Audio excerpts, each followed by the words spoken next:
Hey everybody, welcome back to the Dungeon Dive. Daniel here. I hope you're doing well, and if you're not, I hope you are soon.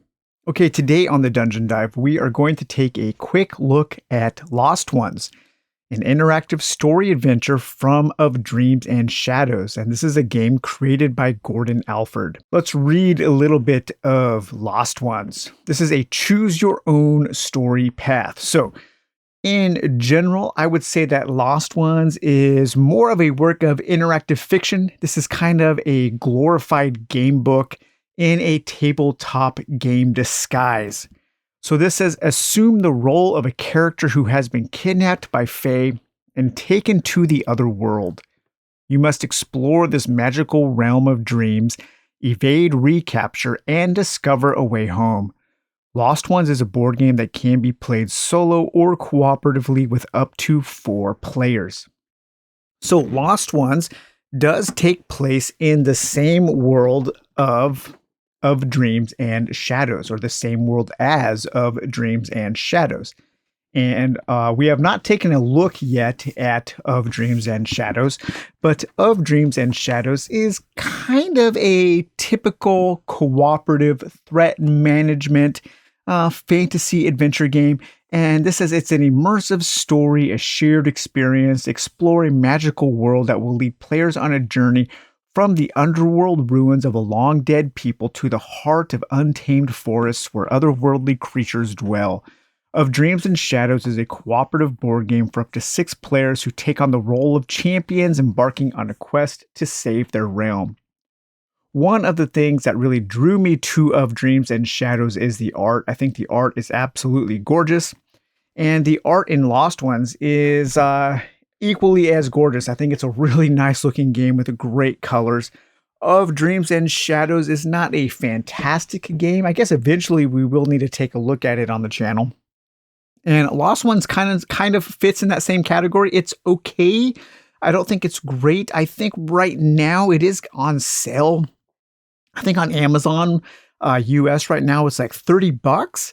And for $30, I could recommend it. I could make a stronger recommendation though, and we'll talk a little bit about that at the end of this video. But let's take a little look at Lost Ones and how it plays so you can get an idea if it's a game for you or not.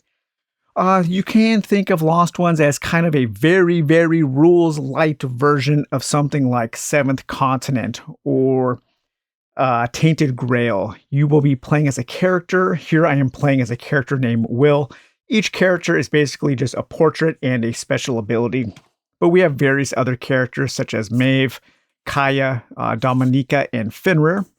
And the characters have been kidnapped and they are locked up in a cage on a wagon, and they are being drawn into this other world, and a battle ensues, and their carriage gets toppled over, and their cage breaks open, and you wake up on this central tile here, tile number 1, without really knowing what to do, and so you're trying to find a way back into your own world. And so the whole thing, there is this time pressure in this game, because as things are ticking away in the background, you do need to worry about finding your way back home before it is too late.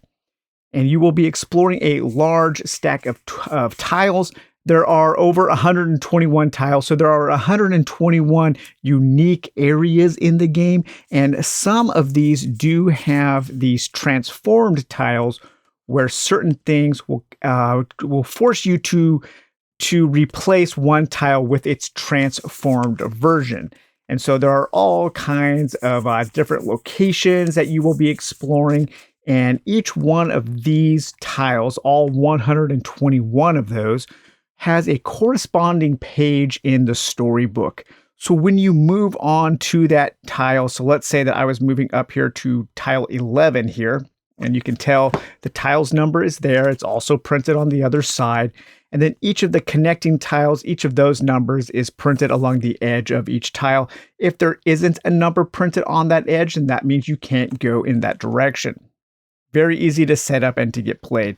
But let's say you were moving into tile 11. You would then go to the storybook here, and you would turn to page 11, and this is tile 11, the standing stones.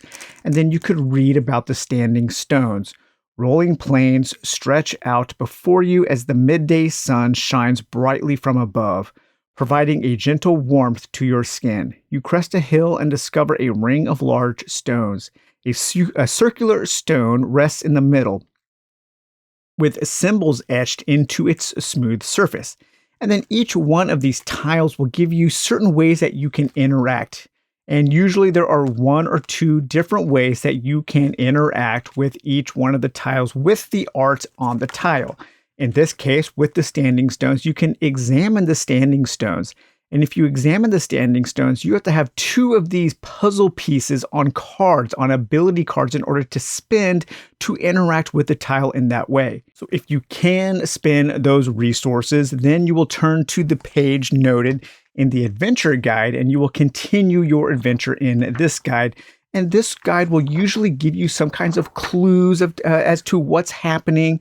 You can pick up tracks and trails and find various visual clues about what's going on in different directions. You do need to keep notes of what is happening in the game, because you will get those clues that, hey, say, be careful going to the north from card 13 because there might be a creature. Then there's rumors of a monster to the north, and you will come face to face with that monster. So it is kind of important to keep track of these various story elements.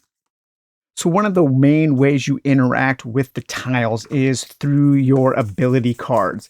And depending on how many people are playing, so this game does fully support solo with this lone wolf mode. That's how I'm playing now, just with my one character, Will, up to 4 players. And depending on how many players, you will draw a certain number of ability cards. And these ability cards dictate how you can interact with the story elements, as well as they represent your character's hit points. So one of the many ways to lose this game is to run out of ability cards. Your ability cards will usually just have some icons on them, and that tells you those are the resources that you can spend to interact with the game world.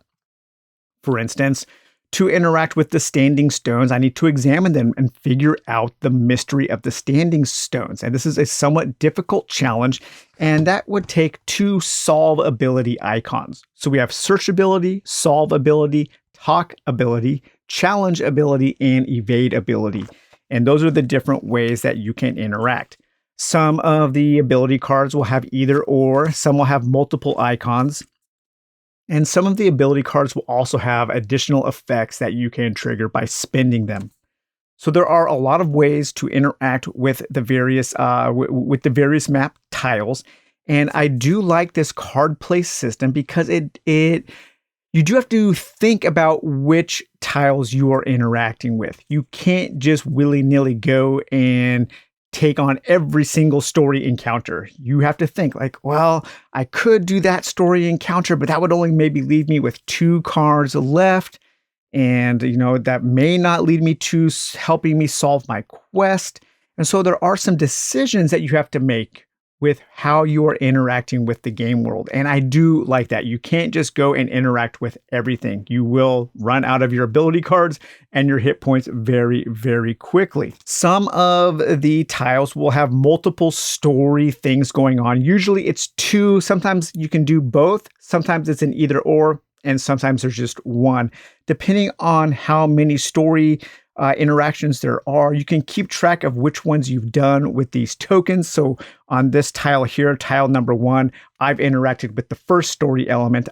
I know there are 2 story elements because if you have ever interacted with everything on the card, then you put one of these X tokens on that tile, and that tells you that you've exhausted everything on that tile. So there's really no reason to spend resources back on these tiles, and you can't. If there's an X here, you can only move through that X tile to get to other tiles.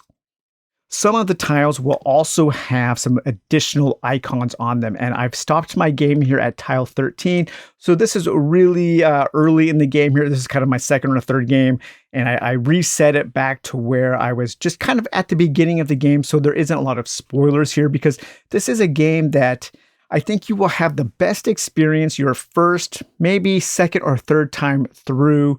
But I also think that you could probably get a handful of different plays out of it. And I think the game does play differently depending on how many characters or how many players are playing.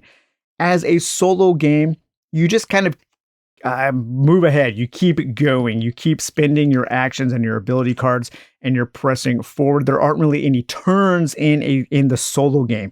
And so, as a solo player, for me, Lost Ones really does feel like a glorified adventure book, a glorified game book. I think the game would feel a little bit more like a board game with multiple players, especially up to 4 players, because you can help each other out and there are more strictly defined turns in a multiplayer game. But on card 13 here, let's read a little bit about card 13. So this is the slow. Traveling along a path in the red forest, you hear cawing in the distance. The noise gets louder and you look up and see a large flock of ravens perched in nearby trees. So the first thing you have to do is you have to deal with these red icons, and these are the bad things that can happen as you explore more dangerous tiles. And on this tile here, we have the raven and we have a foe. Now the raven icon is the nightmare icon, and this is one of the ways you lose the game. The first time you come across the nightmare icon, you add the raven standee to tile number 1 to the first tile. And now the nightmare is on the board, and the nightmare is constantly hunting down your character. If the nightmare ever reaches your character, they consume the character. Your character is trapped in the Feyland. They can no longer get home, and that is a way to lose the game. Usually, the nightmare will move 1 tile at a time at certain moments in the game. Another way that you can lose is if you run out of time. And depending on how many times you've rested or certain story elements, will have you tick the moon clock up 1 tick. And if you ever get to the end without solving your quest, that is another way that the game can end. We also have a foe here on tile number 13. And we have a small foe deck. And the foes are the same foes from Of Dreams and Shadows. And it also does share some of the art assets. But again, the art in this game is so good. I absolutely love it. These red caps just look so cool. The Sid Hunter, there's the Nightmare, the Greater Dire Beast. Yeah, the art is just amazing. I need to find out who the artist was here. Let's see here. Illustrations is Matt Forsyth with the characters and creatures and the cover. And then Florian Moncomb did the illustration for the tiles. So just a lovely looking game, very inviting. I love the bright colors, and I especially love these creature designs. They're super, super cool. But when you come across a foe, you will draw one of the foe cards here, and we have the red caps. And the red caps, it takes a challenge ability, right? That was the challenge. So a fight ability to defeat, and you move the nightmare 2 map tiles towards this location. Okay, so to defeat that red cap, I have to discard a challenge card. So I think I will go ahead and discard War and Peace. So I'll discard it for that challenge icon. So we have defeated the red caps, but the nightmare also moves 2 map tiles towards this location. So 1, 2. So the nightmare is getting closer. Time is ticking away. Will can start feeling this pressure of the nightmare coming into existence and working its way to capture Will and prevent him from solving his quest.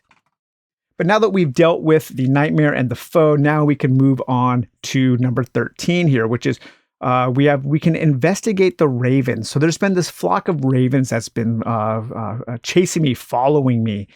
And I can discard an evade and a puzzle, an evade and a solve ability. I don't have either of those, so I cannot interact with that investigate the raven. So there's still something I can do on this tile. As you can see, there are things I can do on this tile, this tile, this tile, and this tile. I don't have the icons. I don't have the abilities. I don't have the resources to deal with those yet. And maybe I won't in this game. So I think that's where some of the replay ability does come into play in this game, because there are things that you just can't do because you don't have the resources. And so one game from the next, depending on how what cards you have drawn from the ability deck or what characters are in play, you know, you may be able to see certain things in one game and not see certain things in another game. Another deck of cards that you will interact with is the Boon deck. So at certain times throughout the gameplay, you will be told to draw either a random or a certain boon card. And these are all kind of better special abilities or items or treasure, things that you can use to, again, further your interaction with the game world. Things like a skeleton key or water gills, because there will be tiles that are completely flooded. And so you do have to have a certain item to get through those. There is a sword there, a cold iron pin. You can come across a werewolf, a dream ward, the spirit totem, winter's touch, the stick man, the summoner stone, the summer stone, I should say, the heart of thunder. Again, gorgeous art, just absolutely fabulous art on these cards. So these are all the special treasures you can get. And then there is also a Bane deck. So certain bad things will happen to you. And these will limit your abilities. These will make the game harder. And when you get these, you'll have to deal with them. And they stay attached to your character card. And then at certain points, you can discard these. And Will's special power is when I discard a Bane, I get to draw an additional ability card up to my hand limit.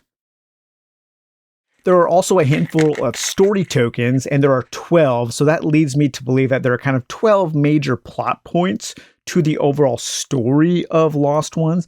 And when you solve one of those major plot points, the game book will tell you to take one of the corresponding story tokens. The final component here are these locked and unlocked tokens. Sometimes different tiles and different directions from tiles will be locked. And then you will have to do a certain thing to unlock them in order to progress further down that certain path. So overall, I think the game is kind of cool. I think the writing is pretty good, actually. And I am intrigued. I do want to find out more about this world. I like the clues that I am learning. I like the things that I am discovering. And it does make me want to push down certain paths. Like, I know there's something interesting to the north and to the east right now. And so I'm trying to move in those directions to find those cool things. I think the price is right, especially right now, since it is on sale. It's probably on clearance because I imagine that the game probably didn't do like super well at retail. And so again, I think I've seen the game for as low as like $30. And at $30, that's a nice price. You can get a lot of enjoyment from your $30 invested into Lost Ones. Now, my biggest complaint, and some of you have probably seen this coming, is the box is just way too big for the kind of game this is. There really is no reason for this box. You have these huge wells here for your character standees, but nothing else goes in these. I mean, it's a real kind of big waste of space, this insert. And they were definitely trying to make this game feel bigger than it is with this giant box. The only reason this box is this big is to hold this adventure guide, but they could have just printed the adventure guide and the rule book the same size as the story guide, and I'm not quite sure why they didn't. That seems really odd to me. Maybe it was just to fill up this giant box.